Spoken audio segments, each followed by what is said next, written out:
today. We're at record levels of burnout, and engagement is also really low as well. Instead, speaking of career GPS, it means that it allows to reroute because lots of things happen during your career journey, right? You end up without fuel in your car, you take the wrong turn, there is traffic, you feel dizzy. And to be perfectly honest, by mentoring a lot of Gen Zs, I see that they have a totally different view of careers than boomers and Gen X. And so the idea of linear progression assumes that the environment doesn't change and you don't change. And in reality, the environment does change and you do change. Cannot tell candidates that they're going to work 16 hours a day, 6 days a week, because then no one comes. And I said, come on, without using the real names, because it's a real story. Well, then don't complain if after 1 year, at least 25% of the people are not there anymore. You're preaching trust from the beginning. I think there are a lot of misconceptions about burnout in particular. And people still to this day think of burnout as being just like some people get burned out and some people don't get burned out, and tough people get burned out. We like to say that the one immutable thing here is that there are 168 hours in a week. That bit doesn't change, right? But then what demands are placed upon us within those 168 hours a week does change dramatically. Success is the journey. It's your journey. And you define it based on your ideas. And basically, he told me, write your own book, your own career book. And that is the secret to happiness at work.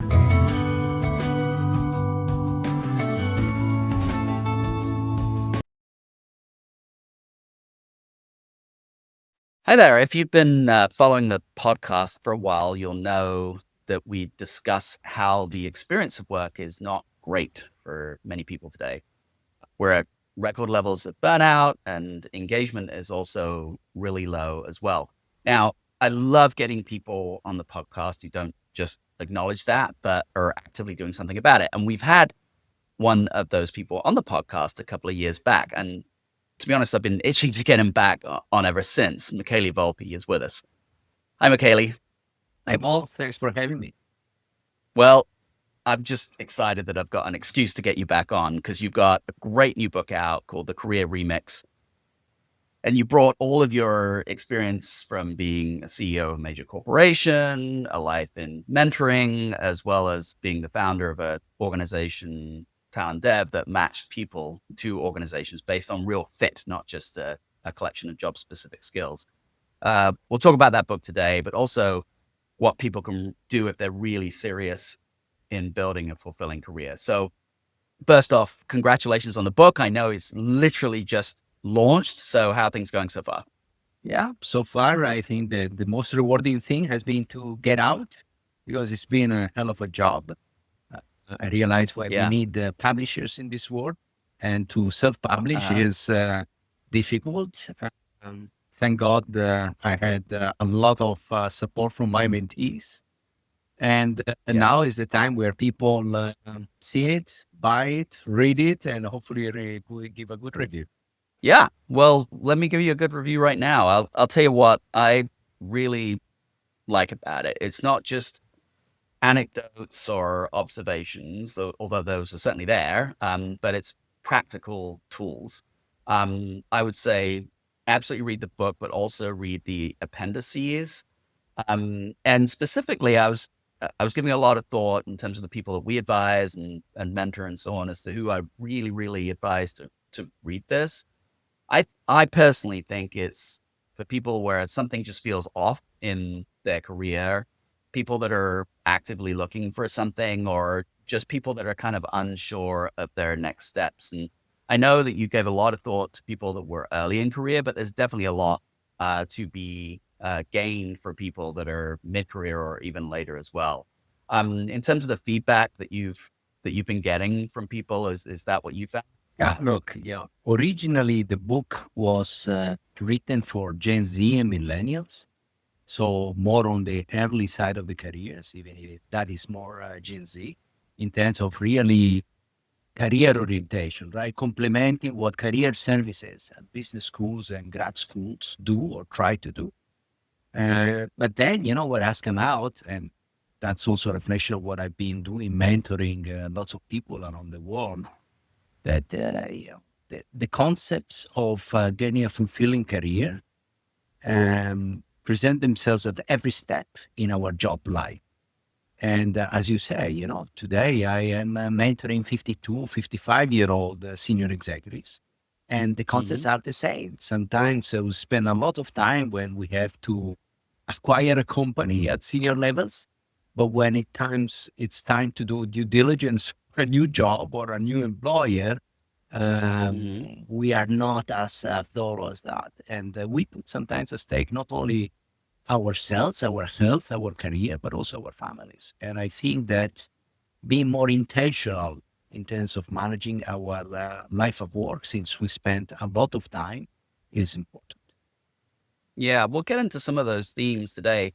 The other thing that I will add, and I wasn't planning on talking about it today, to be honest, Michele, but you sent me a review copy a couple of months ago, and I read it then, loved it, and I read it again the other day in preparation for this discussion, and I'll tell you, it was a strange experience because it's definitely one of those books that I would consider to be something that is worth reading more than once because exactly where you are in your career, exactly what you're going through at this exact moment will impact where you find the most value, and it will change according to what's going on in the moment. So this isn't just a read; it's a reread. It's hard to do that. So congratulations on that. Thank you. Thank you. Well, the objective is really to, and the way we structured it, and actually I had some of my young kids to tell me, right? Make a Hmm. combination of personal Yeah. stories, of theory, but then also give practical tools because those are Yes. critical for people to understand in practice what it means and that really you can improve your work life. And that's what we have been trying to do. All right. So I want to start with a concept that you talk about fairly early on in the book, which is this idea of career GPS. Now we'll get into specifically what that is. But I was interested immediately by the terminology because typically when you hear people talk about careers, oh, in an old school world, they'll talk about ladders, they'll have talked about roadmaps, they'll have talked about phrases like that. So, um, before we get into the specifics of what it is, why not a ladder? Why not a roadmap? Well, it's because, first of all, life is less and less predictable. And Hmm. what the ladder forgets, and I've learned it myself as well, because 10 years ago I was thinking a different way, believes that um, we are all the same, that the ladder works for each one of us, and that we stay the same our entire life. Instead, speaking of career GPS, it means that it allows to reroute because lots of things happen during your career journey, Mm. right? You end up without fuel in your car. You take the wrong turn. There is traffic. You feel dizzy. Someone in the car is not feeling well. So is understand who you are, understand how your car is doing, check with your co-pilots, and understand that things are not linear anymore. And to be perfectly honest, by mentoring a lot of Gen Zs, I see that they have a totally different view of careers than boomers and Gen X. Yeah. It really is a great mental model because I think I think what it captures is almost like two things at once, right? One you just mentioned, right, which is that different generations have different views on what work is like, and it's not just reflective of the fact that they're young, right? This young people are always different to older people, but they can be different in different ways. And right now they are. Right now, a lot of the people that are early in career are different to the way that we were when we were early in. But the other aspect of it that you capture as well so beautifully is this idea that you yourself are not the same person that at 30 years old wanted to be the CEO of a tech company, right? Or whatever it happens to be, right? And so the idea of linear progression assumes that the environment doesn't change and you don't change. And in reality, the environment does change and you do change. So what was your sort of like main moment of realization? Because you said you felt differently about this yourself 10 years ago. What was your main period of realization when you started to realize that that's not actually how we're wired? Well, it started with me, right? I was CEO in a global company. Mm-hmm. And I really said, well, it's more of the same. I'm getting bored, right? And does Yeah. power and does money really impact me as much as it was 20 years ago? No, it doesn't. I need to change, to get and do something new. And that's when I quit my private equity CEO job and I started Talent Dev. Um, that was Mm-hmm. critical for me to do something meaningful, have impact, to prove myself into a completely different tech environment, right? Which has also its funny stories of its own. Um, and then you see, after that, I went more into mentoring. And today I'm writing a book. The Mm-hmm. needs, what you feel inside change. And that happens for everyone, right?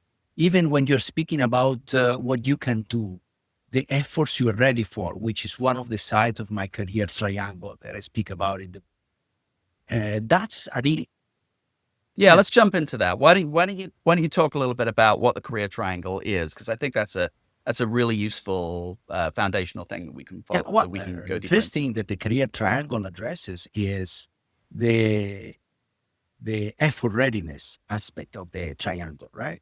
And it is so important that we understand that at a certain point in time in our lives, we can give a certain level of effort, but that changes, right? Imagine being fully relocable when you are a 28-year-old person, right? That opens an enormous amount of opportunities because the globe is basically your destination. Um, Suddenly your parents get sick or you have another kind of issue.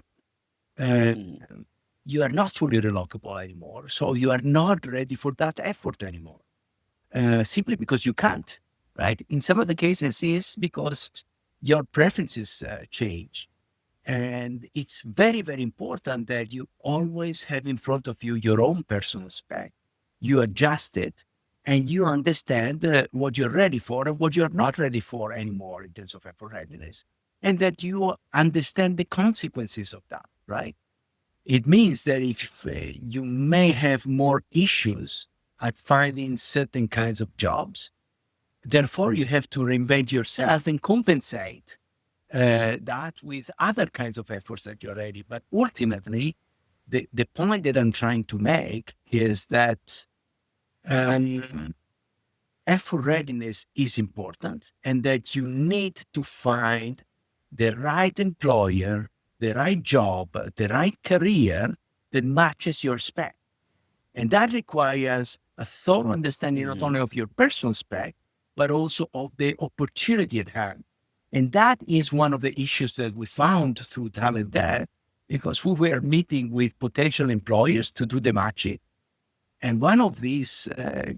people told me was the CHRO of a important management consulting company. I said, but Michele, cannot tell candidates that they're going to work 16 hours a day, 6 days a week, because then no one comes. And I said, come on, without using the real names, because it's a real story.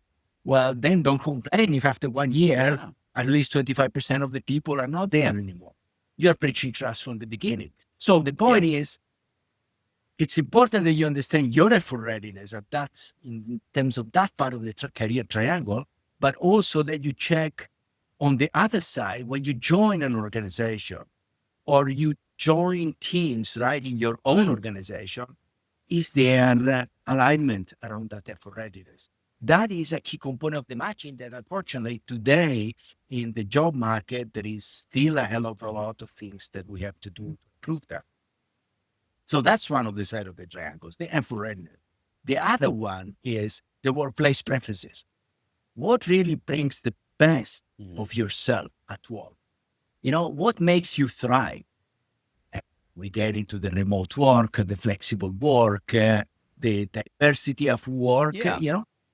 and also there, it is important to really have a proper matching that people, candidates, and employees perform a thorough due diligence. That is work, and this is what I'm trying to address in a practical manner in one of the chapters of my book, How to Perform Due Diligence on an Employer. And unfortunately, sometimes we go Mhm. so fast, we move like a butterfly, right? We think everyone loves us, especially the recruiter tells me that I'm the perfect candidate, and we lower the guard, and then we pay for it, right? The third Yeah. side of the triangle is clearly the hardwired capabilities, the traits, which is erroneously called for me soft skills because they are not so soft. That's why I call them hardwired Mhm. capabilities, right? Yeah. Are you a person that has managerial courage, that likes to be accountable for results? Do you have business judgment, right? And how high and how low? And is that critical for the job that you're going to meet on? Gosh, there's so much to go into, Michele, here. I think what I'll do now is kind of like focus a little bit on each of the sides of of that triangle. And we'll start with that concept of effort readiness. I want to tie it to something that we've seen in our work. I think there are a lot of misconceptions about burnout in particular. And people still to this day think of burnout as being just a like some people get burned out and some people don't get burned out, and tough people don't get burned out. They just kind of like push through. And what you highlight in the book, which I think is really interesting, we talked about a little bit already here, is that um, there's our ability to be able to push harder in a work environment changes during the course of a career. It changes as other things happen in our lives. We like to say that the one immutable thing here is that there are 168 hours in a week. That bit doesn't change, right? But then what demands are placed upon us within those 168 hours a week does change dramatically.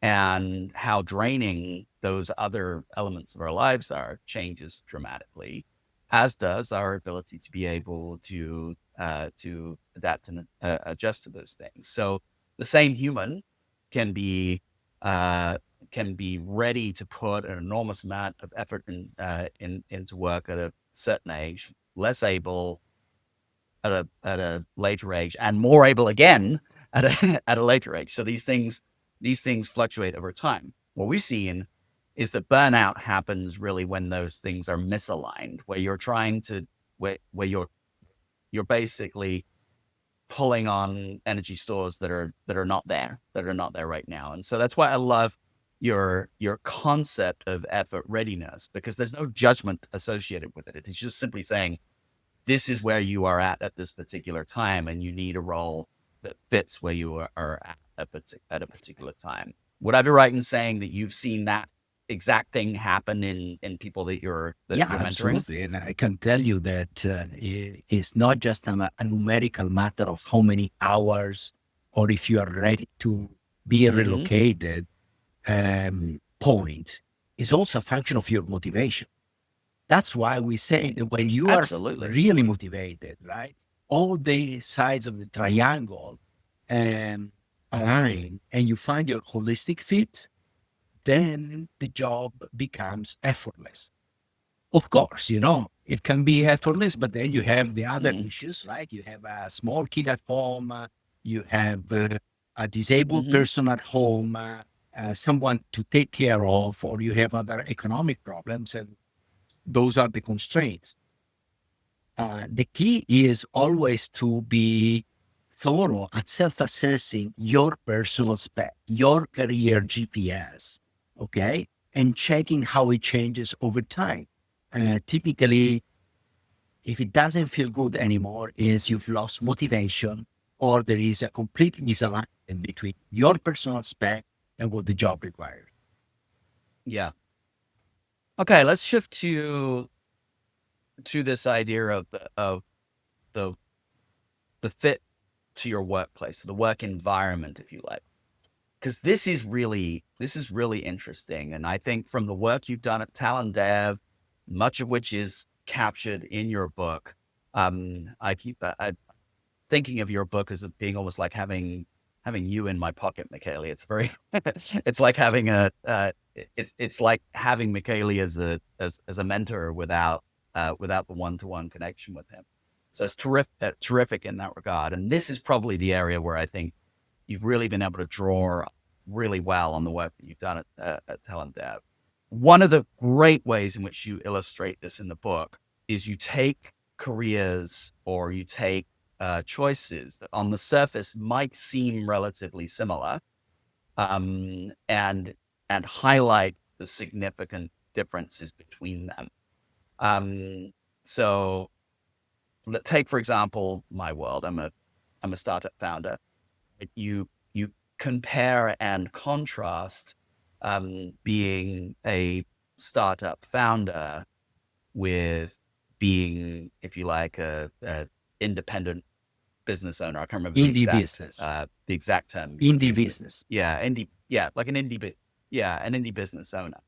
And those sound very similar.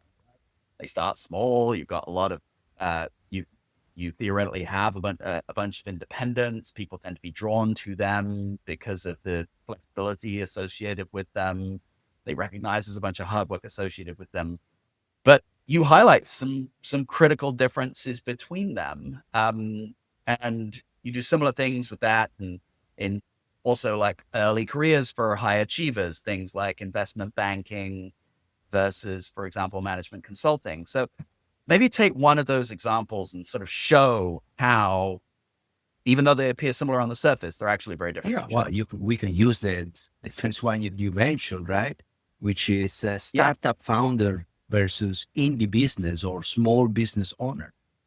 As you said, there are similarities. They start small.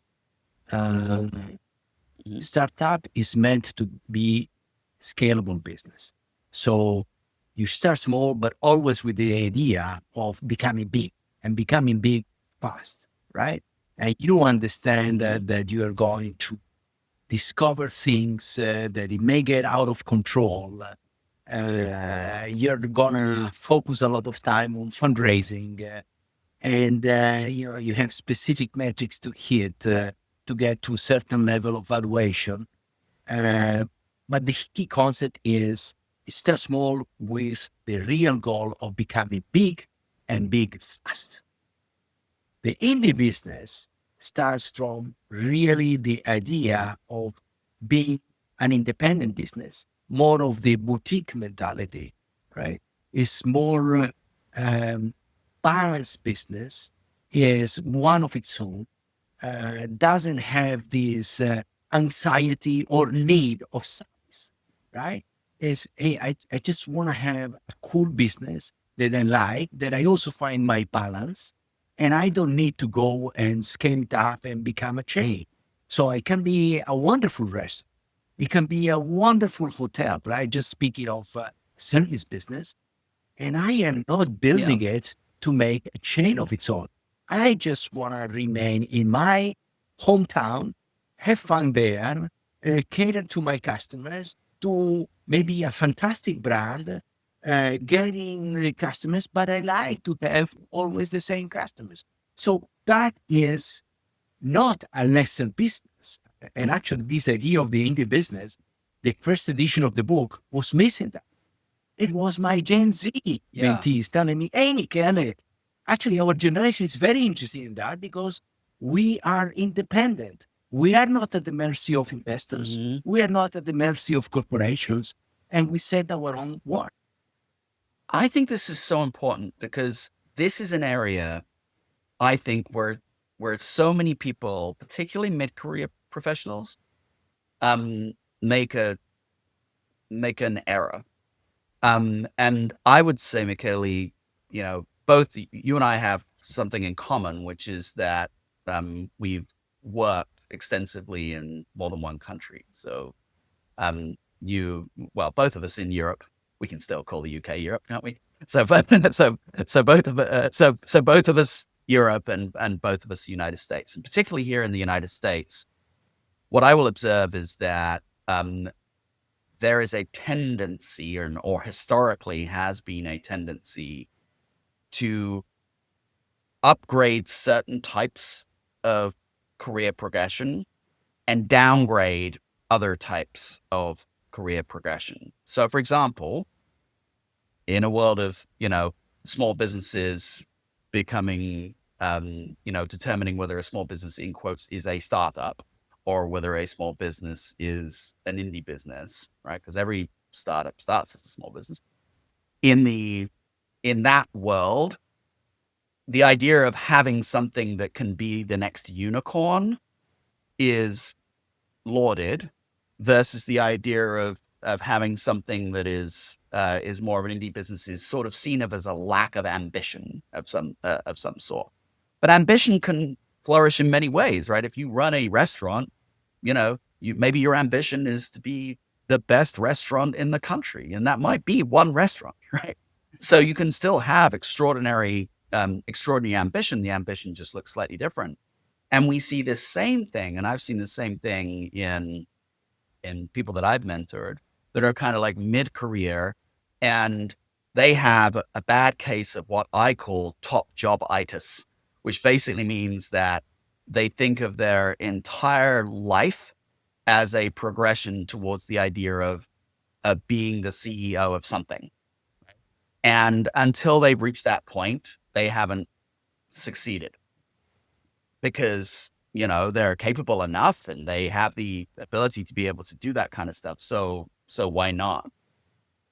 People make this mistake a lot, and you talk about it directly in the book. That second example in the book, you talk about the idea that somebody can have the capabilities to have the very top job, but it's not a fit for them for other reasons. And so even when they get to that top job, they don't it wasn't what they expected because it isn't actually what was suitable for them in the first place. Do you agree with this idea that sort of like society has got us to a point where those things are lauded so much that people start to think that they need them, even though in reality it may not be the best thing for them? Yeah, well, I think that from when we, from our upbringing, right, the role models we've been presented with, but then those role models have been repeated in college. Mm, And for those that went to yeah, grad school in grad schools, but also in corporations, is all about, success is arriving to a certain point. And to be very clear, yeah, I went through that discovery myself. I was yeah, on going for the ladder in corporations, and I had my CEO who told me, Michele, success is the journey. And I looked at him at the time. I yeah, was very ambitious, with ingrained mentality. I said, come on, what are you saying? You need to get to a goal. He said, no, no, success is the journey. It's your journey. And you define it based on your ideas. And basically, he told me, write your own book, your own career book. And that is the secret yeah. to happiness at work. Wow. Wow. Yeah, it's extremely important and beautifully said there, Michele. Um, let's let's go on that third part of the triangle, what you refer to as the hardwired capabilities. Of course, it's what we spend most of our life in here. Um, you, I know you believe that some of these are sort of there's sort of like a combination of personality traits and things like that, but then also we can call them durable skills, soft skills, whatever you prefer. I know you don't like soft skills either. Um, some of these things are reflective of who we are and need to be matched to the job that we have, and then some of these things are definitely workable as long as we practice them on a repeated basis. Um, have you seen examples of people that have really like successfully worked on either leveraging and growing their real strengths or addressing weaknesses that were holding them back in this area, and that's had a profound impact on their career? Yeah, I've seen both the good and the bad, right? Yeah, On others and on myself. Uh, Look, some of these hardwired capabilities, especially when you're young, are still extremely moldable. And, yeah, it is very, very important that we explain to especially Gen Zs what is the importance of some capabilities, what they are and what they are hmm, not, and how to master them. You take accountability for results. It's one of the key traits of leadership potential. Is what really defines a leader. Not only that one, but really defines a leader. And it's fundamentally different from focusing on actions. And that is something that is can be worked on, but it starts with a good introspection work, self-awareness. Observe yourself in daily work, in daily life, and then work on it, and be disciplined, be accountable to yourself. I had a wonderful coach called Peter Roche. Actually, he did a webinar at the Times of Talent Dev with me on accountability. And, yeah, I still watch it from time to time, and it really influenced me in writing the book. That is a key trait that you have to work on it. Resilience, attention to detail, problem solving are other key elements, right? Now, we don't have to be strong at all of them, but we can be stronger, right? Because ultimately, it's not enough that you put effort into a job. It's not enough that you have culture fit and there is workplace preference alignment. You need to have those capabilities because the hard skills and experience you gain on the job, but the hardwired yeah. capabilities are regardless of a job, and you have to work on them and develop them throughout your entire career. And you have to be honest, right? If you are not an accountable person, so be it. Don't go into jobs that require accountability that are Hmm. right. Yeah. So so let's get practical with the time that we've got left here. I can feel like sort of two burning questions that I think that might be there with people in our audience. They're certainly there with me. Um, so so one is kind of where you finish that point, right? If this is your if you're not great at this, and you're not going to put in the work to get great at this, then don't try to find a job that that requires a lot of that.